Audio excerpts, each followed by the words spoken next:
Voilà à quoi ressemble BigQuery SQL. C'est partie de la plateforme cloud de Google. Welcome to BigQuery. Vous allez payer en fonction des datas que vous allez utiliser, du volume des datas, du nombre de processeurs que vous voulez mettre. Mais vous allez payer Analytics as a Service en utilisant une interface SQL d'accès aux données. Alors, BigQuery SQL, c'est ni OLTP ni OLAP, ni Online Transaction Processing, ni Online Analysis Processing. C'est pas du relationnel, c'est pas du NoSQL, c'est du propriétaire Google. Et bien sûr, c'est pas open source.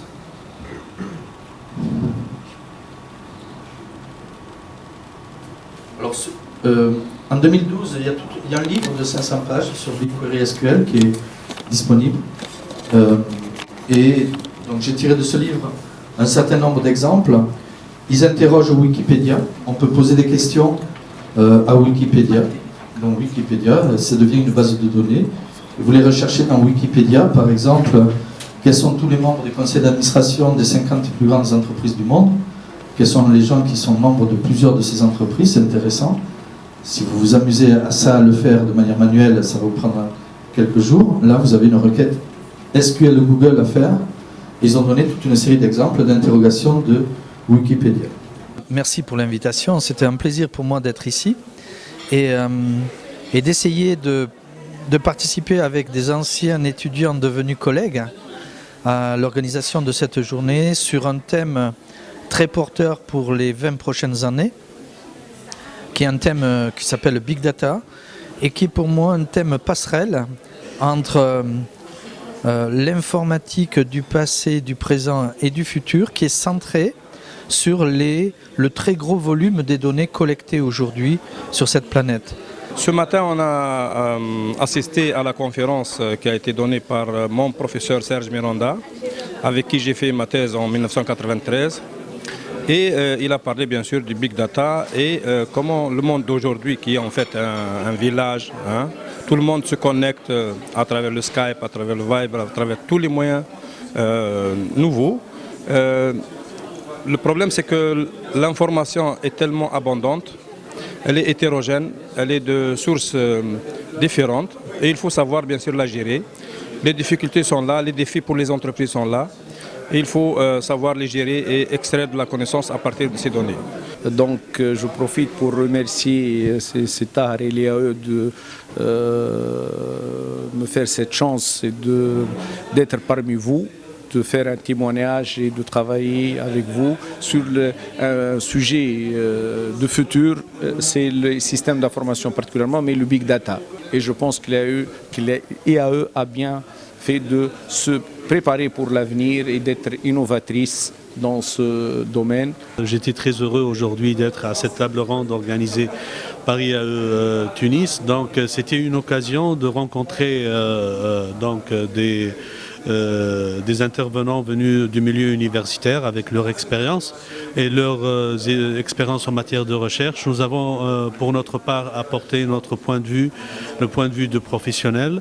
Donc pour le sujet traité, c'est un sujet très important, donc c'est un sujet d'avenir, le clouding et le big data. C'était une rencontre fructueuse, donc nous avons pu avoir donc une idée assez claire sur ces nouvelles orientations de la technologie, donc ces nouvelles innovations. Cette table ronde est vraiment très intéressante puisqu'elle a regroupé d'une part des professionnels donc de la banque et aussi des universitaires. Toutes ces discussions donc, ont mené à des conclusions qui, à mon avis, ouvrent un certain nombre de fenêtres pour plus de recherche pour les universitaires en collaborant avec les gens qui sont dans le domaine. J'ai assisté à cette conférence, j'ai appris plusieurs connaissances, des présentations qui ont été présentées aujourd'hui. Voilà. Ma participation à ce séminaire concernant le Big Data et le Cloud Computing organisé par l'IAE.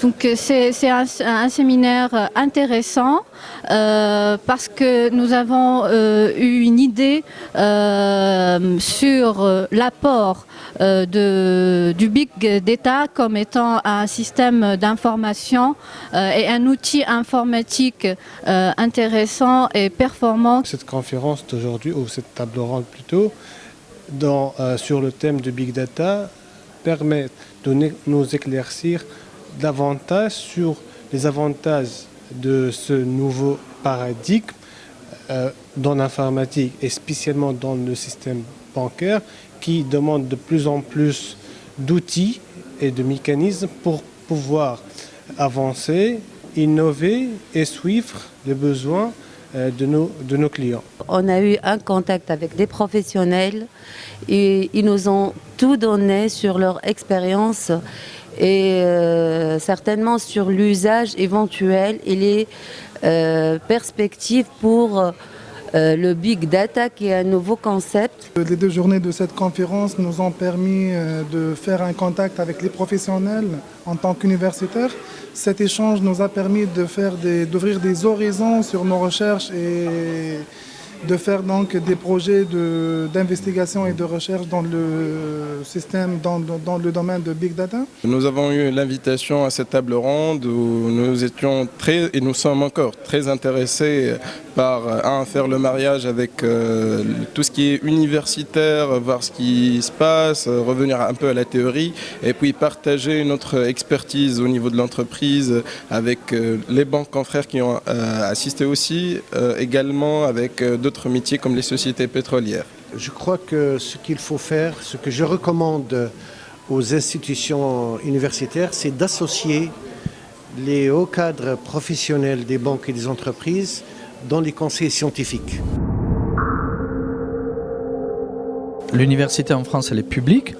Nous n'avons aucune difficulté à envisager des partenariats avec des structures privées qui mettent en avant la qualité du corps enseignant, la qualité du cursus et la souplesse administrative et financière nécessaire à une délocalisation réussie.